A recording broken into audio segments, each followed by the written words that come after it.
La parasha Nitzavim commence Atem Nitzavim Kolechem Lefnei Hashem Elohechem Marashechem Shetechem Zeknechem Veshotrechem Kol Ish Israël. Moshe Rabbeinu, c'était le dernier jour de sa vie avant de quitter ce monde. Il dit au peuple d'Israël, vous êtes tous debout aujourd'hui devant Hashem, Rashechem, les chefs, Shetechem, chefs de tribu, Zeknechem, les vieux, Shotrechem, les policiers, Kol Ish Israël, tout homme d'Israël. Il continue, Tapechem, vos enfants, Neshechem, vos femmes, Verircha, et l'étranger, Sherabter Mahanecha, qui est avec vous, jusqu'au la personne donc qui a le niveau le plus bas. Le Or HaChaim HaKadosh, il pose une très grande question, il dit mais on comprend pas du tout donc ces répétitions de Moshe Rabbeinu. Alors qu'est-ce que tu veux Moshe Rabbeinu? Tu veux parler avec le peuple d'Israël? Dis Atem Nesayim Hayom Kollechem, vous êtes tous debout Lefnei Hashem devant HaKadosh Baruch Hu. Pourquoi il a besoin de citer donc tous ces catégories de personnes? Le Or HaChaim HaKadosh, il répond, en fait, Moshe Rabbeinu, il voulait transmettre un message très important au peuple d'Israël pour leur dire que chacun, il doit se sentir responsable vis-à-vis de l'autre. Bien sûr, chacun, il a son niveau, mais toujours, si on regarde dans toutes les catégories de la société, et dans n'importe quel domaine, il y a toujours, on sent, donc des niveaux. Il y a les grands responsables, il y a ceux qui sont inférieurs à eux, il y a ceux qui sont encore plus bas.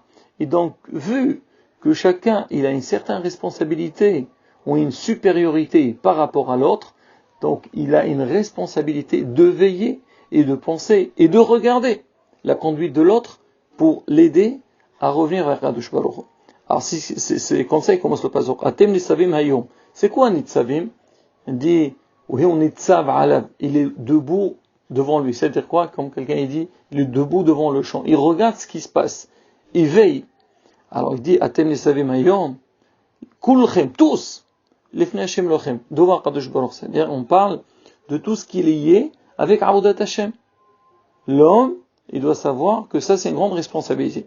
Il commence par Rashechem. C'est le roche, la tête, le grand responsable. Alors vous êtes en premier, alors vous avez cette responsabilité. Alors, après vous, il y a Shetechem, c'est les chefs de tribu. Alors, les chefs de tribu, on a partagé le peuple en 12 tribus, et sur chaque tribu, il y a un responsable. Donc, c'est vrai que le chef, il doit veiller sur tout, mais il y a le chef de tribu, il doit veiller, regarder ce qui se passe dans sa tribu. Après ça, il y a les Zekenim, les vieux. Eux, ils n'ont pas la responsabilité du roche ni de chef de tribu, mais eux, ils ont un niveau plus bas, alors eux aussi doivent veiller à ceux qui sont inférieurs à eux, shotrim, les policiers, les gens qui sont là, pour regarder un petit peu ce qui se passe dans la ville, ce qui se passe dans la société, pour voir s'il y a des gens qui ne sont pas dans la bonne voie, pour les aider à revenir. Et à la fin, elle dit, il ne faut pas croire. Bon, ceux qui sont responsables, d'accord, on comprend, ils doivent veiller, ils doivent penser à améliorer les gens, améliorer l'entourage. Mais il te dit non. Chaque particulier, il est un responsable. Kol Ish Israël. Chacun, il est responsable sur sa famille, sur les membres de sa famille. Ce qui se passe chez toi à la maison, tu dois veiller, regarder, tout se déroule dans le bon sens. Ne dis pas, oui c'est vrai, moi, j'ai un supérieur, c'est lui, il me fait de la morale pour me dire comment je dois me conduire. Et ça s'arrête là. J'ai reçu, mais j'ai aussi une responsabilité de transmettre. Après, le pasteur, il continue, il dit, Tapechem. On a fini avec le premier pasteur, on passe au deuxième, il parle des enfants. Il dit, ceux-là, ils n'ont aucune responsabilité. Eux, si Hazve Shalom, ils ont fait une faute, il faut savoir c'est qui est responsable. On va pas leur dire non, vous avez fauté, vous êtes punis. Non, on va regarder c'est qui est responsable sur ces gens-là. L'étranger, que lui, il connaît rien, il vient d'arriver.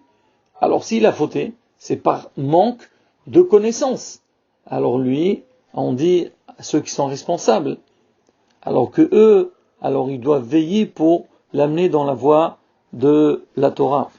Et Moreno Arav, Or HaChaim HaKadosh, il il confirme ces paroles-là hein, par une Mishnah qui est marquée dans Masechet Shabbat, Dafnudal Ta'amud Bet. C'est marqué, la Mishnah elle a dit, la vache de Rabbi Elazar ben Azaria, elle sortait avec un ruban entre ses cornes, donc le sans c'est-à-dire le Shabbat, sans l'accord de Hachamim. Hachamim n'était pas très satisfait de cette manière-là de voir sa vache sortir. C'est une interdiction, elle est en train de porter quelque chose. Sur ça, la Gemara pose une grande question. On dit, mais attendez, qu'est-ce que dit de Parato, sa vache? Mais Rabbi Elazar ben Azara, c'était un grand riche. Il a des milliers, il avait un très grand troupeau. Il fallait pas dire Parato, il fallait dire Parotao. Ses vaches, son troupeau. C'était quoi Parato? Alors la Gemara répond, en vérité, c'était pas la vache de Rabbi Elazar ben Azara, mais plutôt c'était la vache de sa voisine. Et elle sortait avec un ruban entre ses cornes. Et normalement, Rabbi Elazar ben Azara, quand il a vu donc cette scène, il aurait dû partir chez la voisine et lui dire, Madame, vous savez, on doit veiller au repos de notre bête. Alors, le fait qu'il n'est pas parti lui parler pour lui dire que elle est en train de transgresser, elle fait une faute le jour de Shabbat, on a dit comme si lui-même il avait fait la faute.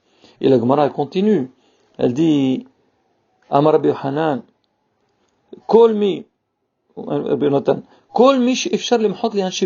tout celui qui peut faire de la morale, de reprocher, de réprimander les gens de sa famille, ou elomiha, et il aura rien dit, il dit bon écoute, pourquoi je veux parler, laisse tomber, je veux pas mettre la pression, je veux pas les angoisser, et malheureusement ils ont fauté. Nitpas alan shebeto. Alors lui sera responsable, il sera puni sur toutes les fautes qui sont en train de se passer chez lui à la maison. La Gemara continue, bien shi'iro, les gens de sa ville, nitpas alan shi'iro. Ah, tu es responsable de la ville, tu vois des choses qui sont pas dans la règle, tu dois leur parler. Tu reproches pas, c'est toi qui encaisses. Ah, Bechol ha'olam, il est responsable du monde entier, le président, je ne sais pas quoi. Alors nitpas ala olam kullo. Ça veut dire il a une responsabilité de chacun, il doit savoir que la Torah nous demande, recherche que chacun doit sentir qu'il a une responsabilité. Tu peux pas dire non, moi je fais ce que j'ai à faire, après le reste, c'est leur problème. Pas du tout.